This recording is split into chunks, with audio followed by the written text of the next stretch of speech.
जी, आज के सत्संग की शुरुआत करते हैं और इनवाइट करेंगे मीनाक्षी आंटी को। मीनाक्षी आंटी आएँ और सत्संग शेयर करें। जय गुरु जी, संगत जी को जय गुरु जी को जय गुरु जी। मैं विक्रम अंकल और कुणाल अंकल की बहुत शुक्रगुजार हूँ, उन्होंने मेरे को यहाँ पे सत्संग शेयर करने का मौका दिया। गुरु जी के साथ मेरी जर्नी 1997 में शुरू हुई। तब हम गुरु जी क्या जब हम गए तो अलका आंटी के साथ और प्रमोद अंकल के साथ हम गुरु जी के दरबार में गए।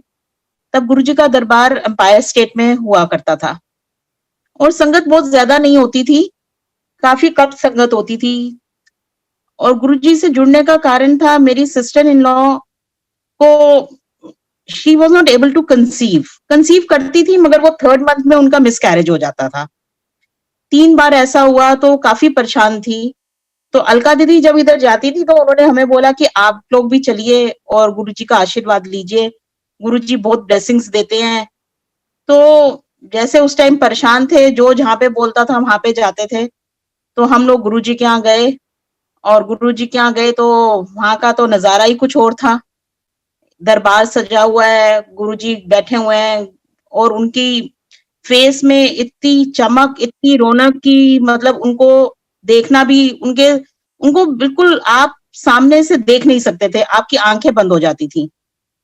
तो खैर एनीवेज हम लोग वहां पे पहुंचे, माथा टेका और मेरी मदर इन लॉ ने, गुरुजी बात बहुत कम किया करते थे, ज्यादा बात नहीं करते थे। तो मम्मी ने माथा टेका और अपनी प्रॉब्लम बताई कि ऐसे ऐसे है, सिस्टर के बेबी नहीं होता और मतलब मेरी बेटी के, तो उनका जाओ कल्याण कितना, इतना बोला। और हम लोगों को उस टाइम तो कुछ ज्यादा समझ में नहीं आया कि ये मतलब क्या है क्या नहीं है। जिससे भी कभी बात की कि कहाँ तुम बाबाओं के चक्कर में पड़ रहे हो, और सबके अपने अपने डिफरेंट व्यूज थे तब देने के लिए। इधर मेरी सिस्टर इन लॉ ने प्लान किया कि हम, बेबी तो हो नहीं रहा मेरे, तो मैं अडॉप्ट कर लेती हूँ। वो चेन्नई रहती थी, चेन्नई से दिल्ली आई, तो अडॉप्शन के लिए उन्होंने यहाँ पे काफी फॉर्म्स वगैरह फिल किए हुए थे। तो हम लोग जब भी जाते, हमने वहां पे रिक्वेस्ट की कि आप जो भी हमें मतलब बच्चा हम लेंगे उसका हम चेकअप जरूर कराएंगे।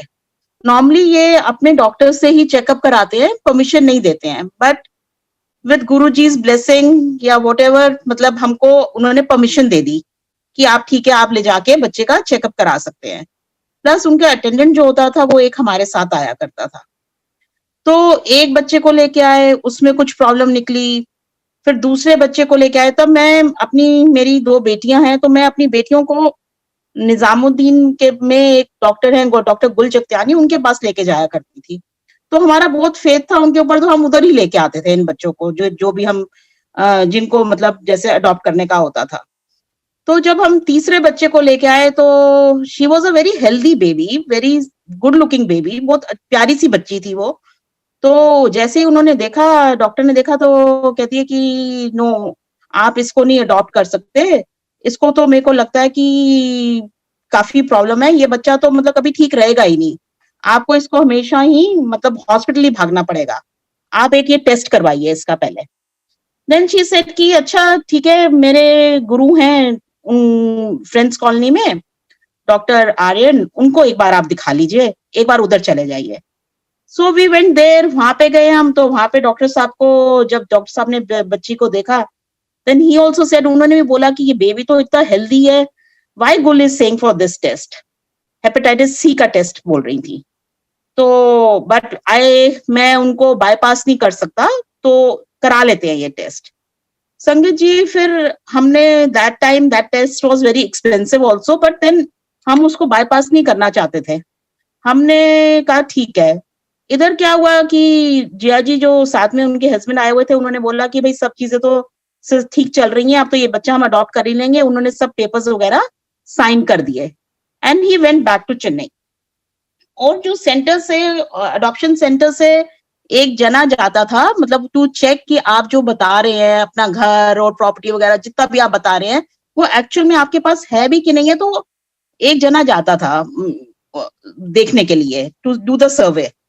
तो वो जिया जी उन दिनों इतना फ्लाइट वगैरह का सीन नहीं था, जिया जी ट्रेन में ही जा रहे थे, तो उसकी भी बुकिंग ट्रेन में कराई, उसकी जनरल कंपार्टमेंट में जनरल उसमें कराई, और Jiya ji was in the second class. तो ये लोग यहाँ से गए और इधर हुआ कि ये टेस्ट की बात आ गई। टेस्ट हुआ तो पता चला कि बच्चे को वो प्रॉब्लम है, और डॉक्टर ने बोला कि आप क्या करने लगे हैं? आप एक तो अडॉप्ट कर रहे हैं और ऊपर से आप मतलब इस बच्चे को लेके सारी ज़िंदगी हॉस्पिटल के ही चक्कर लगाते रहेंगे। And my sister was very upset कि अपना हो नहीं रहा है और जिसको मैं हाथ लगा रही हूँ, वो उसमें कुछ ना कुछ प्रॉब्लम निकल रही है। तो आप तो कह रहे थे कि आप उधर गए थे, गुरुजी के कहीं गए थे और उन्होंने बोला कि कल्याण किता। तो हमें नहीं समझ में आया कुछ भी कि क्या है, क्या नहीं है। एनीवेज़ ये अपना बहुत परेशान होके 1 महीने के बाद वापस चेन्नई चली गई। एंड वो ही बात है कि गुरुजी ने क्या प्लान कर रखा है, हमारी समझ के बाहर है। हम उस चीज़ को समझ ही नहीं सकते, हमारी सोच बहुत छोटी है। तो पता चला जी जब वापस गई तो उन्होंने कंसीव किया, and then she had a very healthy girl after 9 months. बहुत ही प्यारी बच्ची उनको हुई। जब गुरुजी उनको अपना बच्चा देना चाहते थे तो वो अडॉप्शन कहाँ से करने देते? आज वो बच्ची इंजीनियरिंग कर चुकी है और जॉब लग गई है उसकी गुरुजी की ब्लेसिंग्स के साथ। और फिर क्या हुआ कि जब ये सब हुआ तो दैट टाइम एम्पायर स्टेट में बहुत ही रूल्स एंड रेगुलेशंस हुआ करते थे। आप छोटे बच्चों को नहीं लेके आ सकते, मतलब बच्चों को लेके जाना बिल्कुल अलाउड नहीं था गुरुजी के दरबार में। तो that time my husband was selling. वो शिप पे चले गए तो मम्मी और मैं हम लोगों को बड़ा मुश्किल होता था रात को कैसे जाएं, बच्चों को कहाँ छोड़ें। तो हमारा गुरुजी के यहाँ जाना डिसकंटिन्यू हो गया। वो भी शायद गुरुजी की मर्जी थी कि हम डिसकंटिन्यू कर दें। फिर हम लोग 2000 में इधर गुड़गांव शिफ्ट हुए। तब मेरी मुलाकात उषा भाटिया आंटी के साथ हुई। तब उनका उनका जो घर है उन्होंने अपने बेसमेंट में मंदिर बनाया हुआ है, गुरुजी का दरबार बनाया हुआ है। तो अब बनाया हुआ है, पहले वहाँ पे पार्लर हुआ करता था उनका। तो मैं 2000 में जब उनको मिली, उनके पास गई तो मैंने उनके टेबल पे गुरुजी का स्वरूप देखा। तो मैंने पूछा दीदी आप इनको फॉलो करते हैं? तो कहती हैं हाँ, तुम कैसे जानते हो? मैं कहा ऐसे-ऐसे हम लोग भी 97 में गुरुजी के उधर गए थे और मैंने उनको बताया कि ऐसे-ऐसे मेरी सिस्टर इन लॉ को गुरुजी ने बेबी ब्लेस किया। तो कहते अच्छा तो तुमने फिर जाना क्यों छोड़ दिया? मैं कहा कोई ऐसा रीज़न नहीं था क्यों छोड़ा, बस रात के टाइम होता है और बच्चों को ले जाना अलाउड नहीं है, तो संजीव यहाँ पे नहीं होते तो इट वाज़ वेरी डिफिकल्ट, इसलिए डिसकंटिन्यू हो गया। कहते अब क्यों नहीं जाते हो? तो अब चलो। फिर हमने जाना शुरू किया। फिर I don't know why again उसके बाद फिर से हमारा जाना डिसकंटिन्यू हो गया। 1-2 बार गए होंगे हम 2001, 2002 में, फिर डिसकंटिन्यू हो गया। और इधर अलका दीदी का भी ट्रांसफर कोचीन हो गया था, वो भी चली गई, वो भी यहाँ पे नहीं थी। तो I don't know why the जाना डिसकंटिन्यू हुआ। फिर 2009, 2010 में आई थिंक अलका दीदी वापस आई, पहले नोएडा होती थी, फिर गुड़गांव जब शिफ्ट हुई तो उन्होंने फिर हमको बोला कि गुरुजी के चलना है। तो हम लोग मैंने अपने अंकल को बोला कि चलेंगे, गुरुजी के चलेंगे? तो कहने लगे नहीं, नहीं तुम जाओ, मेरे को नहीं जाना है। तो जब मैं गुरुजी के मंदिर गई, मैंने वहाँ पे जाके माथा टेका। अब आज ही का सत्संग मैं सुनाऊँ आपको तो आज जब ये बिगड़ी मेरी तकदीर तुमने बनानी है वाला जब भजन गुरबानी इधर चली, तो ये उस दिन भी 2010 में जब मैं फर्स्ट, सेकंड थर्ड टाइम जब मैं इनफैक्ट गुरुजी के गई हूँ तो यही चल रहा था। और मैंने गुरुजी से यही माथा टेक के अरदास की कि गुरुजी आप मुझे तो बुला रहे हो, तो अब मेरे अंकल को भी बुलाइए, नहीं तो अकेले आना तो बड़ा मुश्किल है। एंड घर आके मैंने अपने हस्बैंड को बोला कि आप भी चलो, बहुत अच्छा लगेगा आपको, जैसे एम्पायर स्टेट में था वैसे ही है, बहुत अच्छा लगेगा। देन ही सेड कि ओके। तो हम लोग गए, वो भी मेरे साथ गए, और देन उसके बाद तो बस पीछे मुड़ना नहीं था। मैंने गुरुजी को बोला गुरुजी पता नहीं आप ये अब तीसरी बार बुला रहे हो, क्यों डिसकंटिन्यू करते हो, मेरे को नहीं पता, मगर अब बुलाया तो अब प्लीज हाथ मत छोड़ना। एंड देन अब उसके बाद तो मतलब बिल्कुल हमारा पीछे देखने का कोई मतलब ही नहीं था मेरे ख्याल से। गुरुजी ने अब उसका क्या रीजन था, क्यों डिसकंटिन्यू हुआ, क्यों कंटिन्यू हुआ, I have no answer for that. But मेरे अंकल उल्टा ज्यादा वो हो गए कि कहीं बाहर से भी आ रहे हैं तो एयरपोर्ट से ही बोल देना कि तैयार हो जाओ, हमने मतलब हर वीकेंड तो जाना ही जाना होता था गुरुजी के यहाँ, बड़े मंदिर। तब संगत भी बहुत कम हुआ करती थी, खाली बड़ा जो हॉल है वो ही भरा करता था मैक्सिमम, ज्यादा उससे ज्यादा संगत नहीं होती थी। फिर धीरे धीरे संगत भी बढ़ने लग गई। फिर अलका दीदी का अलका आंटी का तो सत्संग आपने सबने सुना ही होगा कि गुरुजी ने उनको कैसे दूसरी लाइफ दी है।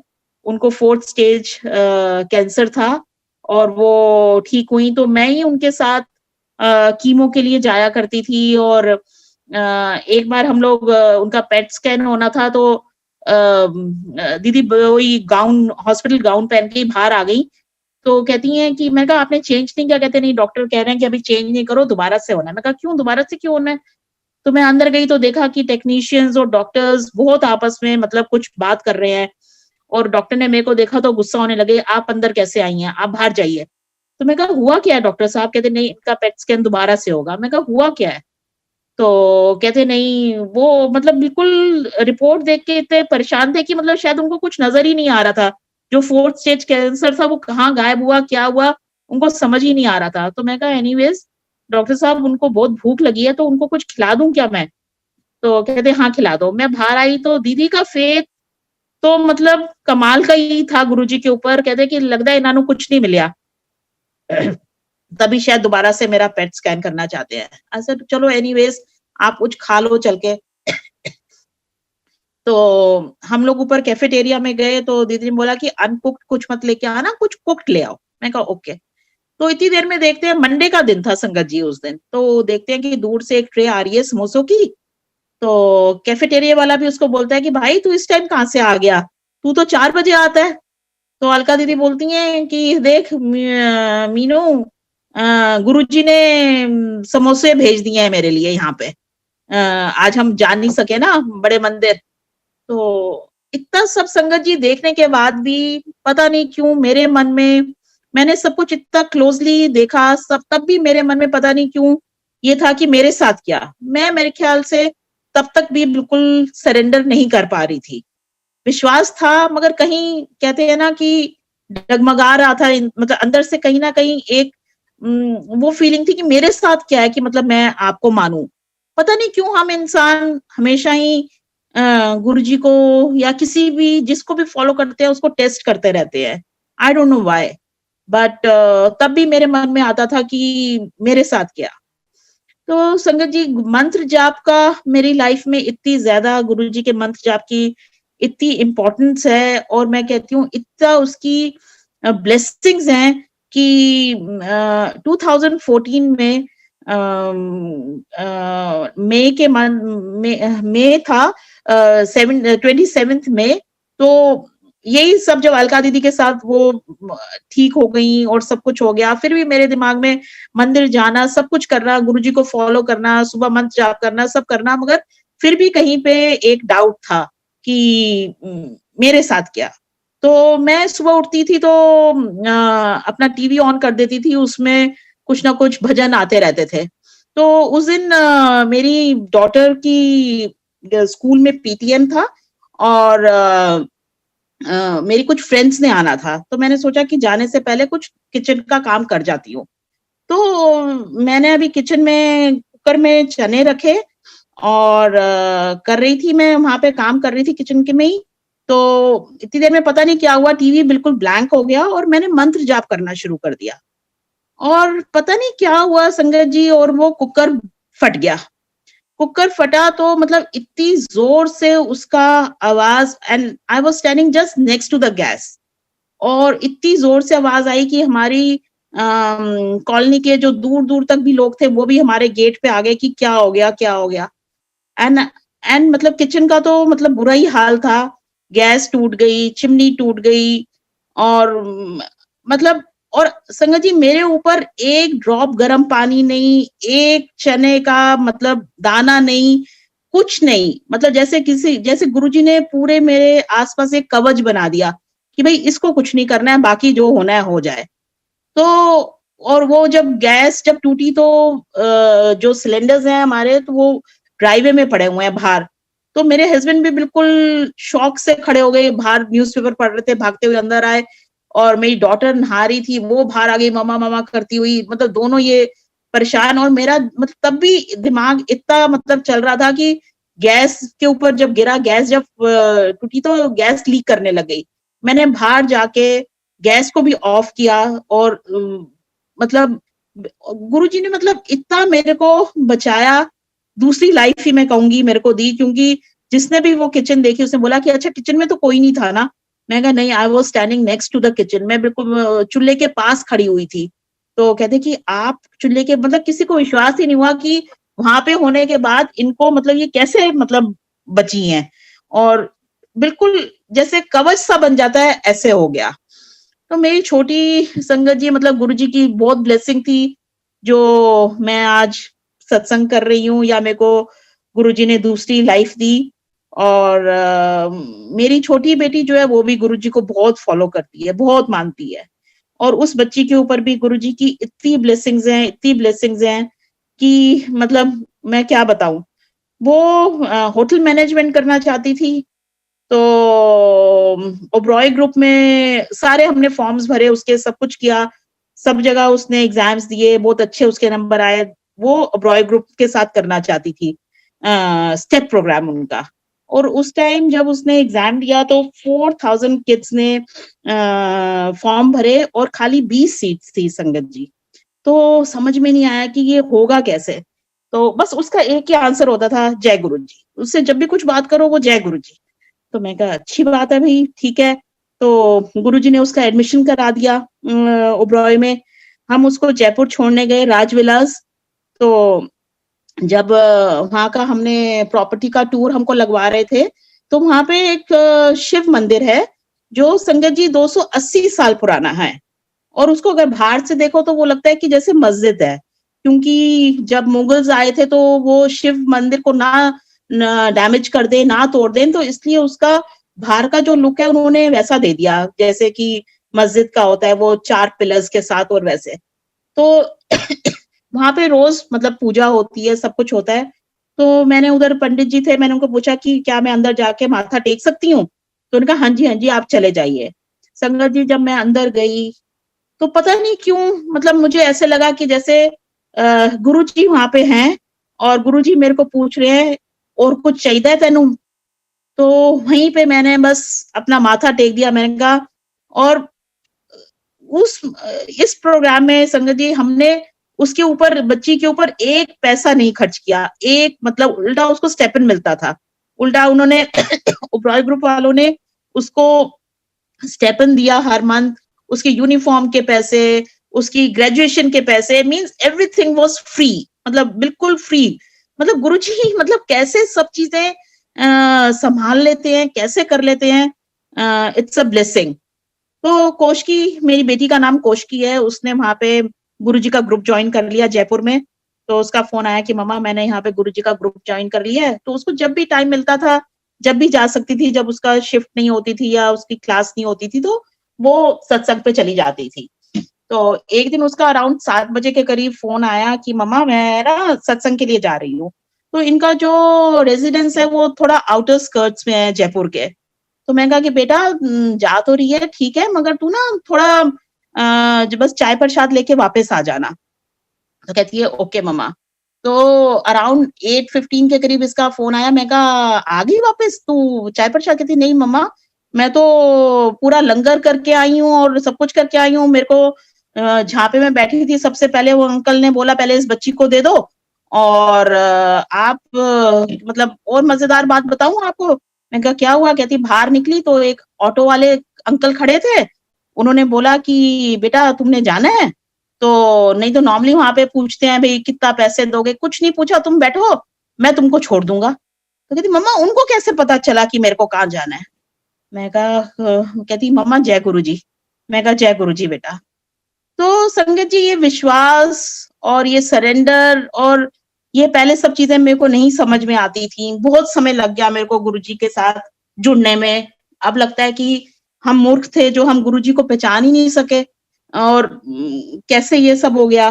फिर भी इंसान हैं हम, कभी ना कभी कुछ ना कुछ डाउट, कुछ ना कुछ चीज़ें दिमाग में आ ही जाती हैं। जैसे मैंने आपको बताया कि हम लोग हर वीक जाते थे गुरुजी के मंदिर, कभी सैटरडे कभी संडे। तो एक बार हम लोग जब गए तो बड़े मंदिर में हॉल में मैं एक जगह बैठना चाहती थी, तो मेरे को एक अंकल, सेवादार अंकल ने बोला, नहीं नहीं आंटी आपने यहाँ पे नहीं बैठना, उधर दूसरी जगह बैठिए।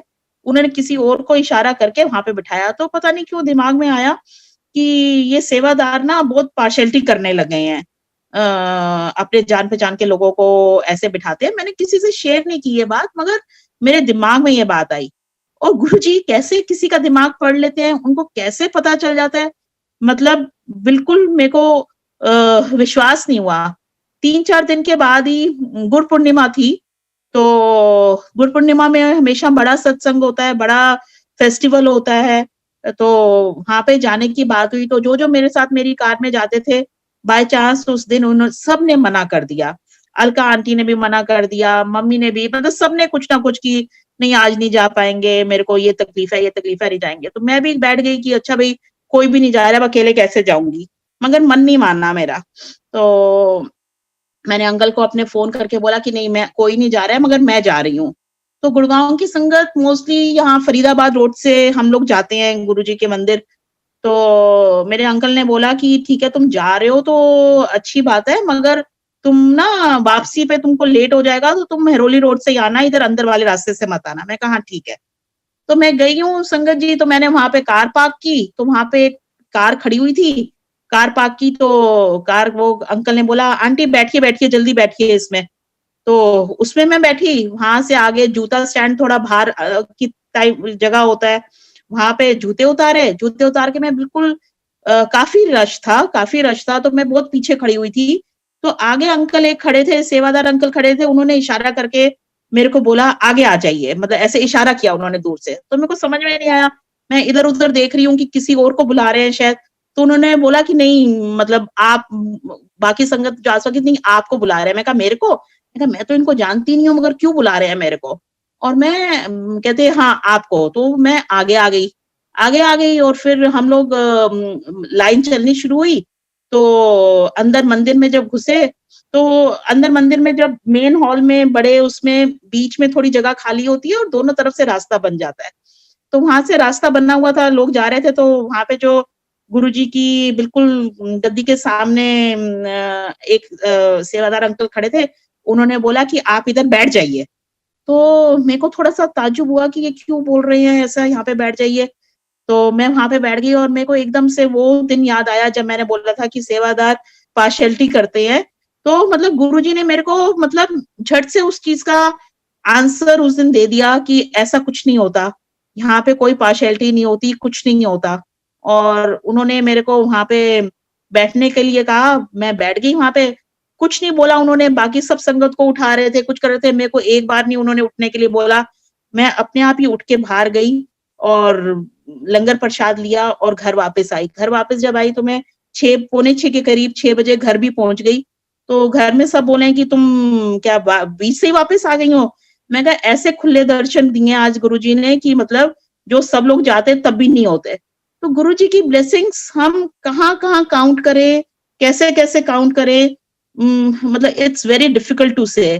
तो मेरे और जैसे जो नए लोग जुड़ रहे हैं, मेरे को लगता है at times I feel that कि दे आर मोर ब्लेस्ड, क्योंकि जब गुरुजी ह्यूमन फॉर्म में थे, उनको शायद हम बेवकूफ थे, हम उनको नहीं पहचान पाए, मगर शायद ह्यूमन फॉर्म में किसी को अपनाना, किसी के आगे सरेंडर करना शायद बहुत मुश्किल होता है, क्योंकि आजकल इतनी जगह मतलब क्या-क्या सुनने को मिल रहा है, तो वही थॉट्स आती हैं कि मतलब ये बाबे-बाबों के चक्कर में क्या पड़ना और कैसे होना। तो आज की अभी नई संगत जुड़ रही है, वो एकदम से आई थिंक उनको वो प्रॉब्लम नहीं होती, मेरे को ऐसा लगता है, maybe I am wrong. और संगत जी मेरे को लगता है कि एक बार एक कदम बढ़ा के तो देखिए गुरुजी के आगे, एक बार झुक के तो देखिए और एक बार उनको शुकराना करके तो देखिए। जो मतलब सरेंडर करके देखिए, मतलब गुरुजी को हमारे लिए क्या करना है और क्या नहीं करना है, he is the best person to जज। क्या देना है, क्या नहीं देना है। अब मेरे को बहुत समय लगा मेरे को मगर अब पिछले 5-6 साल में मतलब मैं अब कुछ भी हो जाए, ऐसा नहीं है कि हम गुरुजी के साथ जुड़ गए तो हमारे साथ कुछ तकलीफ नहीं होगी, कुछ बुरा नहीं होगा। It's not going to be a bed of roses. मगर कुछ प्रॉब्लम जो हमारे कार्मिक अकाउंट है वो तो हमने ही काटने हैं, मगर वो किस तरह से आराम से निकल जाएंगे, कितने अच्छे से निकल जाएंगे, वो मतलब पता ही नहीं चलेगा आपको। गुरुजी उसको कितने अच्छे से निकाल देंगे कि मतलब ब्लेसिंग्स तो मतलब एंडलेस हैं। और संगत जी कोई मिडिल मैन की जरूरत नहीं है, किसी की जरूरत नहीं है, आप डायरेक्ट कनेक्शन डालिए, लगाइए गुरुजी के साथ। गुरुजी को कोई, गुरुजी के साथ आप कहीं पे भी स्वरूप रख के उनसे बात करेंगे, वो आपसे बात करेंगे। और एक बार उनके साथ झुक के तो उनके आगे बस झुक जाइए और उनको सब कुछ, वो सब कुछ संभाल लेंगे फिर। और सत्संग रोज रोज दिन सत्संग हो रहे हैं, रोज दिन सत्संग हो रहे हैं अभी। मतलब इतनी ब्लेसिंग्स हैं गुरुजी की, एंडलेस ब्लेसिंग्स हैं।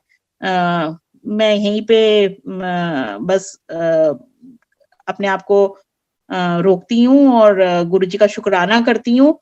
और मैंने आज शायद फर्स्ट टाइम ही इस प्लेटफॉर्म में सत्संग किया है। मेरे से कुछ भी गलती हो गई हो, कुछ भी गलत मैंने बोल दिया हो तो गुरुजी मेरे को माफ करना, संगत जी मेरे को माफ करना। शुक्राना गुरुजी, जय गुरुजी। नेक्स्ट संगत जी हमारे साथ अलका आंटी हैं, so I will invite Alka aunty, please आए और सत्संग शेयर करें। सबसे पहले गुरुजी का, गुरु महाराज का शुक्राना, एंड आप लोगों का, आश्रम की सारी मैनेजमेंट का, कुणाल अंकल का, आपका अंकल, सबका शुक्राना, विक्रम अंकल का, जिन्होंने मेरे को फिर से आज मौका दिया इस प्लेटफॉर्म पे अपना सत्संग शेयर करने के लिए। सो गुरुजी का बहुत बहुत बहुत शुक्राना। सो गुरुजी कहते थे सत्संग करने वाले दा भी भला ते सत्संग सुनन वाले दा भी। और कोई भी सत्संग नया या कोई भी सत्संग पुराना नहीं होता है। इसके लिए मैं ये बताऊंगी, हम जब गुरुजी के पास एम्पायर स्टेट जाते थे तो गुरुजी मेरे अंकल को, हमको आज्ञा थी 8 दिन ही आने की, so once a week we used to go.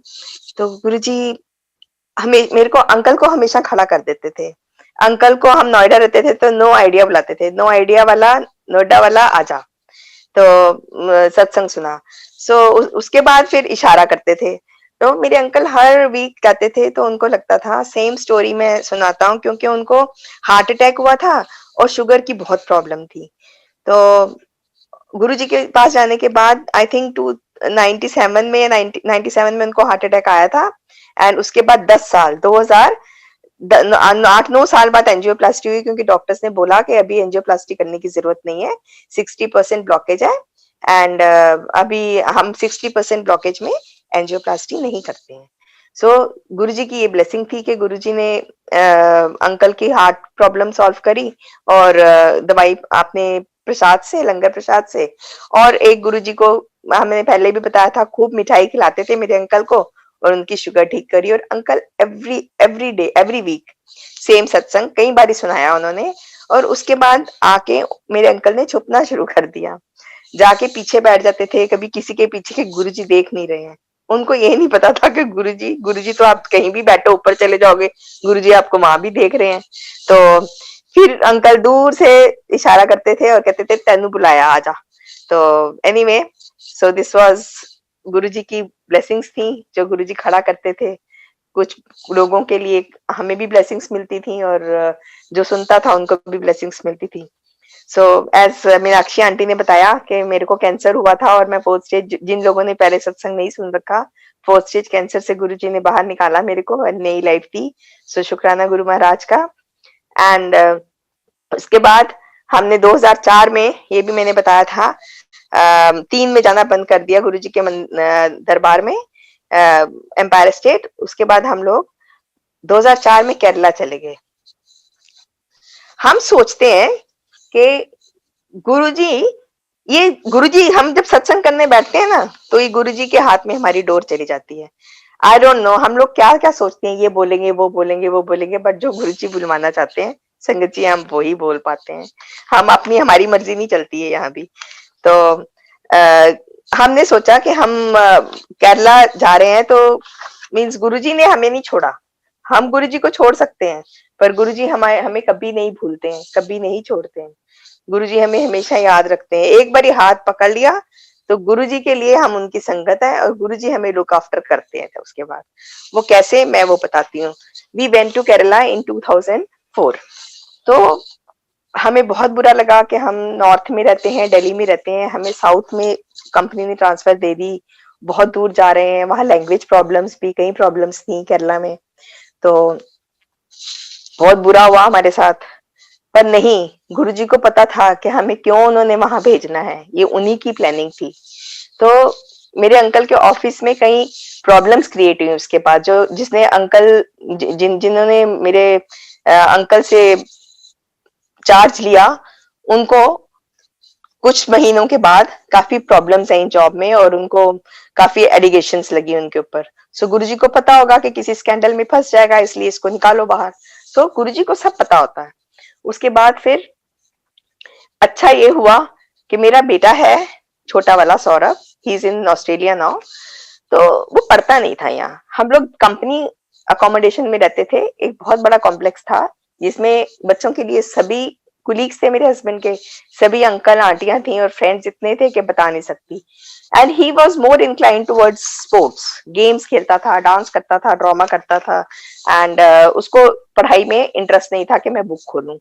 तो इतना तक था कि 10th के एग्जाम्स में उसकी प्रिंसिपल ने यहाँ पे नोएडा में मना कर दिया था कि मैं इसको एग्जाम नहीं देने दूंगी। मैंने कहा नहीं, हाथ जोड़े के एग्जाम देने दो, मैं प्रॉमिस करती हूँ। आई नो मेरा बच्चा बुक ही नहीं खोलता, जब बच्चा बुक ही नहीं खोलेगा, पढ़ेगा ही नहीं, तो उसके मार्क्स कहाँ से आएंगे। उसको इंटरेस्ट ही नहीं था उसमें। सो वो गेम्स उसकी खत्म हो गई। वहां गया, उसको लैंग्वेज प्रॉब्लम थी, कोई बच्चा नहीं था, कोई दोस्त नहीं था जिसके साथ वो इंटरेक्ट कर सकता, क्योंकि सब मलयालम बोलते थे। स्कूल जाता था तो टीचरें पढ़ाती भी मलयालम में थी और बाद में वो बुक्स ले लेके घर आके पढ़ता था क्योंकि समझ नहीं आती थी। सो ये उसका स्टार्ट हुआ और उसने घर में आके रिवाइज करके पढ़ाई करना स्टार्ट कर दिया। यहाँ उसका एक गुरुजी ने टर्निंग पॉइंट, तो हमने सोचा हमारे लिए बुरा हुआ, पर नहीं, मेरे अंकल के लिए अच्छा हुआ और मेरे बच्चे के लिए इतना अच्छा हुआ। सो संगत जी, जैसे ही वो स्कूल में जाने लगा, इंटरेस्ट लेने लगा पढ़ाई में, घर आता था, कितना टीवी देख लेगा, कितना कर लेगा, कोई कंपनी नहीं थी, तो उस बच्चे ने पढ़ना शुरू करा। उसके बाद जब फर्स्ट पीटीएम हुआ उसका, ही टोल्ड मी कि आप स्कूल जाके मेरी टीचर को कुछ नहीं कहोगे, ना बात करोगे उनसे। I said why? कह रहा वो कुछ भी कहेंगी तो आप चुपचाप सुनेंगे आप उनकी बात। Okay, I said. So next day was PTM. मैं जब गई तो when I entered the school, तो एवरीबडी न्यू वी आर, हम नॉर्थ इंडियंस हैं, हम लोग के लुक्स फर्क है साउथ इंडियन से। सो सबको पता था ये सौरभ की मम्मी है and everybody knew Saurabh in the school. तो जैसे ही मैं क्लास में घुसी तो क्लास में टीचर ने खड़े होके मेरा वेलकम किया। जब दूसरे यहाँ दिल्ली में, नोएडा में जाती थी तो वो टीचर लिखती थी, बोलती थी very inattentive in class, does not want to study. So मतलब अच्छा नहीं बोलती थी, बुरा ही बोलती थी उसके बारे में। And when I reach there, वो इतना प्रेज कर रही है। I have told this girl, there was a girl Aishwarya who used to come first in the class. तो बोली मैं इसको बोलती हूँ कि एक लड़का नॉर्थ से आया है, वो इतना इंटेलिजेंट है कि वो सारे रिकॉर्ड्स ब्रेक करेगा इस बार और तुमको पीछे कर देगा। सो आई सेड, मैं शक्ल देखने लगी, पीटीएम से होके मैं वापस आ गई। फिर जब रिजल्ट आने वाला था उसका, वो क्लास पास हो गई, 12th में था। तो 12th की क्लास जब पास हुई, बोर्ड एग्जाम हुआ, तो हमने पूछा कि मेरे अंकल पूछते थे कि बेटा पास हो जाएगा, तो वो हंसता था, मुस्कुरा के आगे पीछे चला जाता था। जब रिजल्ट आया तो हमने देखा, बार बार देखे कि ये तेरा रिजल्ट है। संगत जी, उसके इतने अच्छे नंबर थे कि उसके मतलब जो बच्चा पढ़ता नहीं था उन दिनों में, मीन्स 88 या 89% उसके मार्क्स आए, पर अकाउंटेंसी में उसके 98 मार्क्स आए। So he really topped in accountancy. जिस बच्चे को अकाउंटेंसी आती है और जो अकाउंट्स इतने अच्छे कर सकता है, तो वो बच्चा नालायक नहीं है। सो गुरुजी ने उसको इतनी ब्लेसिंग्स दी कि वो बिल्कुल एक साल में ही बच्चे की थिंकिंग पलट दी गुरुजी ने। एंड उसके बाद फिर he came to Delhi, he finished his this thing, BCom Delhi University से एज अ रेगुलर स्टूडेंट उसने करी। फिर उसके बाद he went to Australia to do his masters in accountancy. फिर उसके बाद उसने, उस बच्चे ने सीपीए कर लिए, now he is a CA. and he's working with a very good one of the best banks. तो में काम कर रहा है, तो गुरुजी ने बहुत ब्लेस करा उसको। तो गुरुजी कैसे मीन्स हमारी सोच जहाँ खत्म होती है ना, गुरुजी की उस वहां से शुरू होती है।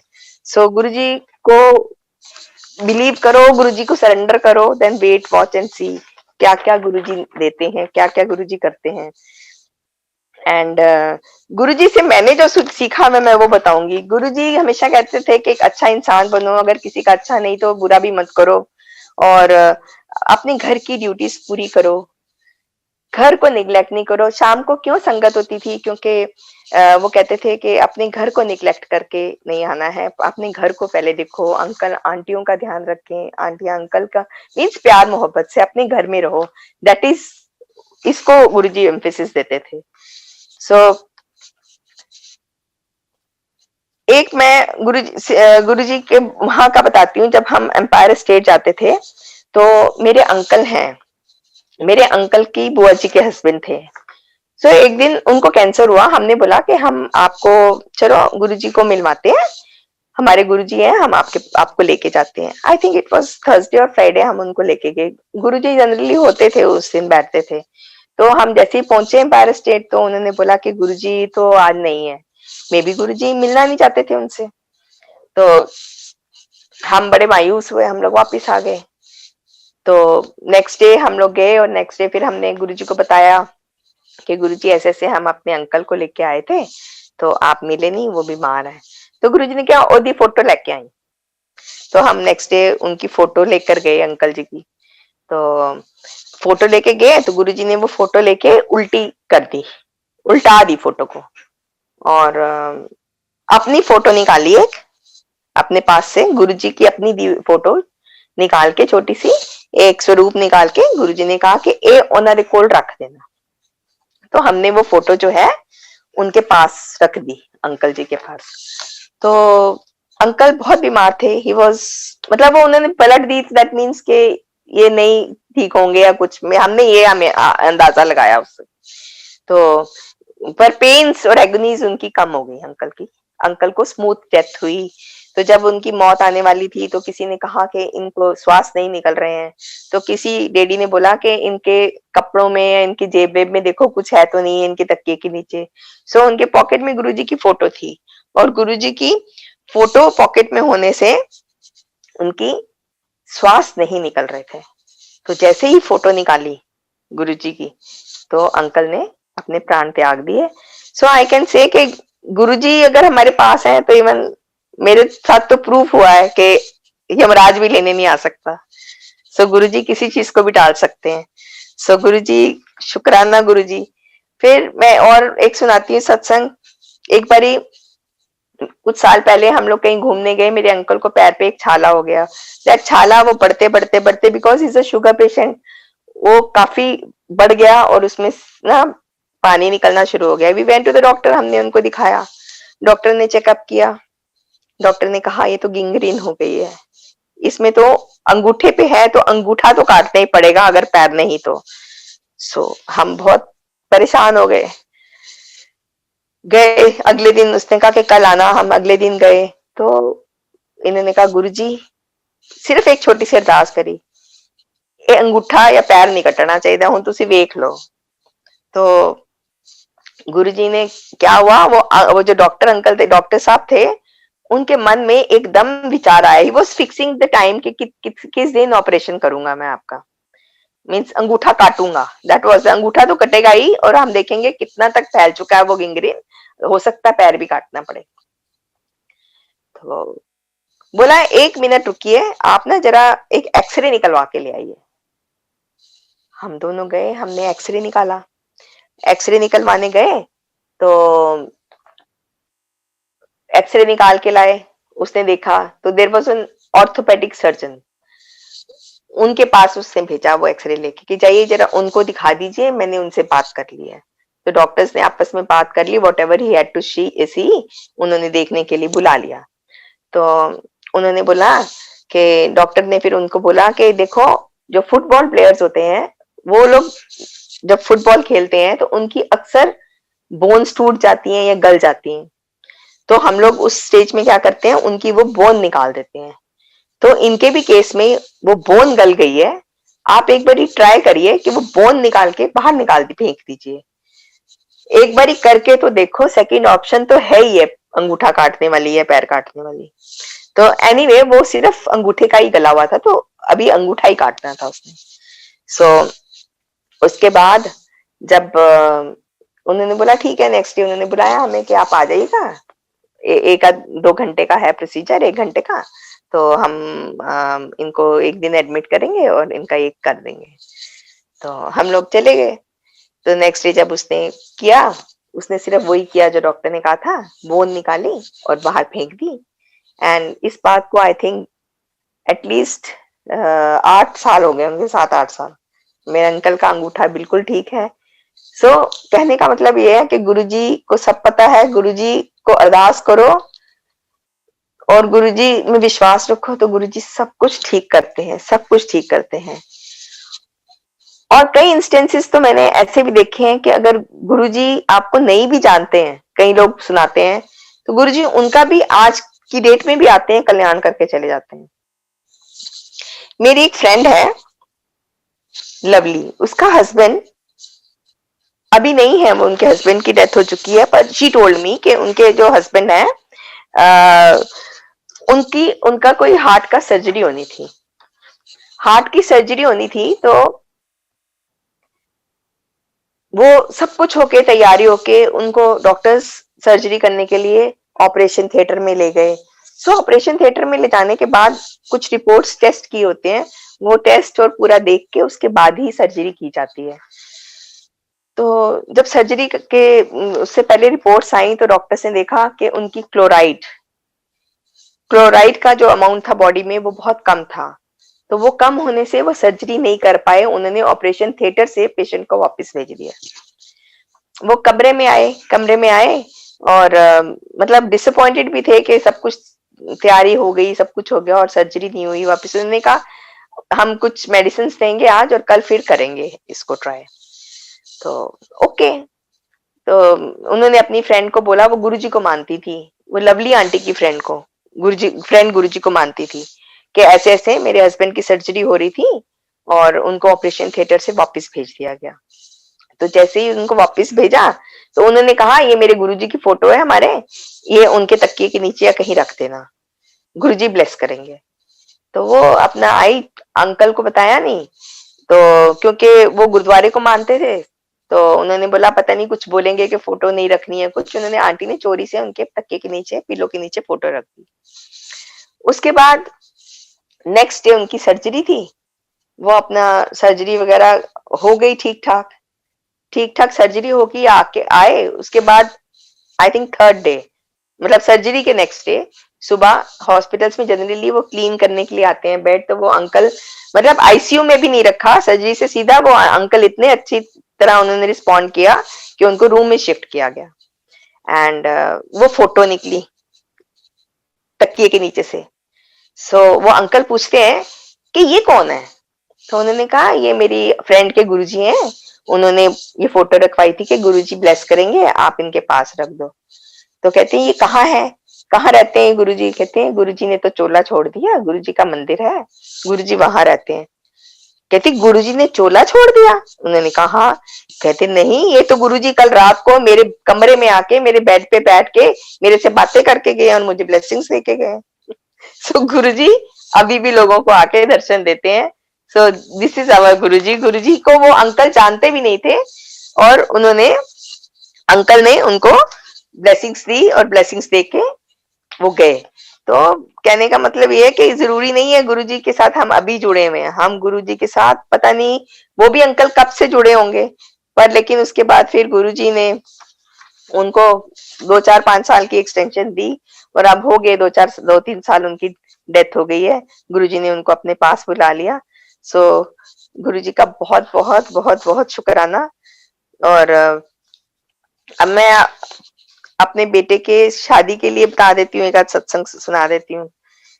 मेरे छोटे बेटे की शादी थी, बड़े बेटे की तो हो चुकी थी, उसने अपनी पसंद से करी शादी। छोटे बेटे के लिए लड़कियां पसंद नहीं आ रही थी, तो थ्रू दिस शादी की जो वेबसाइट्स होती हैं, आई थिंक जीवनसाथी.com में उसके लिए लड़कियां ढूंढ रहे थे हम। तो एक वो यहाँ आया ऑस्ट्रेलिया से, तो हमने लड़कियां फिक्स की हुई थी कि तुम देख लो। तो वो एक लड़की को उसने पसंद करा, तो हमने बोला कि पहले बच्चे आपस में पसंद कर लें, उसके बाद you tell us you like each other, then will talk to the parents. So हमने उनके साथ पेरेंट्स के साथ बात करी और हो गया, सब कुछ फिक्स हो गया, शादी फिक्स हो गई। तो हमने फिर कहा कि मेरे को सब लोग कहने लगे कि आप इंक्वायरी करनी चाहिए, आपको पता लगाना चाहिए, ऐसे है वैसे है। मैंने बोला कि जब मेरे गुरुजी हैं तो मुझे पता लगाने की क्या जरूरत है। मैं गुरुजी की सामने खड़ी हुई, गुरुजी की photo, I go to generally go to Guruji's photo and I talk to him and he gives me reply also. So I went to Guruji's photo के सामने खड़ी हुई और मैंने फिर कहा गुरुजी को, मैंने कहा गुरुजी देख लेना तुसी, ਸਾਰੇ ਲੋਕ ਮੈਨੂੰ ਇਨਕੁਆਇਰੀ ਕਰਨ ਵਾਸਤੇ ਕਹਿੰਦੇ ਪਏ ਨੇ, ਹੁਣ ਕੀ ਕਿਸ ਤਰ੍ਹਾਂ ਕਿਦੀ ਔਰ ਕਿਵੇਂ ਤੁਸੀਂ ਇਨਕੁਆਇਰੀ ਕਰਨੀ ਹੈ ਤੁਸੀਂ ਆਪੇ ਕਰ ਲੈਣਾ। बस गुरुजी ने आपे इंक्वायरी की एंड गुरुजी का बहुत बहुत शुक्राना। बच्चे बहुत खुश हैं, they are living happily in Australia and कोई प्रॉब्लम नहीं हुई। इतनी बढ़िया शादी हुई, इतनी बढ़िया शादी हुई कि मैं तो हम तो इस काबिल ही नहीं थे, गुरुजी ने जो कराई। एंड गुरुजी का बहुत बहुत बहुत बहुत बहुत बहुत शुक्राना आई कैन से। एंड गुरुजी के साथ संगत जी जुड़ के रहिए, गुरुजी को प्यार करिए। गुरुजी ये कहते हैं कि गुरुजी का एक और है कि गुरुजी कहते थे कि एबीसी नहीं करो। ABC means never abuse anybody, never blame anybody, B for blame and C for criticise. But हम इंसान है ना, हम यही करते हैं, हम हर वक्त ब्लेम करते हैं सबको। शायद मुझे लगता है कि अब्यूज तो बहुत कम लोग ही करते होंगे, जनरली नहीं करते होंगे, लेकिन क्रिटिसाइज, ब्लेम और क्रिटिसाइज तो हर कोई करता है। जहां दो लोग मिलेंगे, तो अगर हम गुरुजी को फॉलो कर रहे हैं तो हमें गुरुजी की बातें भी माननी चाहिए, उनको भी फॉलो करना चाहिए और हमको सबको मिलजुल के रहना चाहिए और हर वक्त सबका भला मांगना चाहिए। एंड रोज सत्संग छोटे छोटे तो होते रहते हैं। अभी कुछ ही देर पहले की बात है, मैंने माइक्रोवन में गुरुजी एक कवच बना देते, जैसे मीनाक्षी आंटी ने अभी बताया, एक कवच बना देते हैं। माइक्रोवेव में मैंने एक कटोरी रखी, माइक्रोवेव ऊपर रखा हुआ था। आई थॉट इसको और गर्म कर दी, इट वॉज बॉइलिंग हॉट, को भी मैंने बॉयल और ज्यादा तेज करना चाहा। जब मैंने उसको कटोरी को ऐसे ही हाथ से उठाया, कटोरी मेरे हाथ से छलक गई, मेरे मुंह पे गिरी आके। चश्मा पहना हुआ था, आंख पे गिरी। संगत जी मैं पूरी जल सकती थी, पूरी आंख चली जाती मेरी, मेरी बॉडी पूरी जल सकती थी, पर पता नहीं कौन सी शक्ति थी जिसने आके मेरे को सेव किया। और वो कौन हो सकता है, कौन हो सकता है? बस मेरे गुरुजी हो सकते हैं, और तो कोई कोई कोई भी नहीं हो सकता। सो शुक्राना, गुरुजी का दिन रात शुक्राना करते हैं, हर दम शुक्राना करते हैं। गुरुजी को सब मानिए, गुरुजी को मंगिए नहीं, बस यही मेरी वो है। एंड बस मेरा तो सत्संग इतना ही है आज। सो शुक्राना गुरुजी का।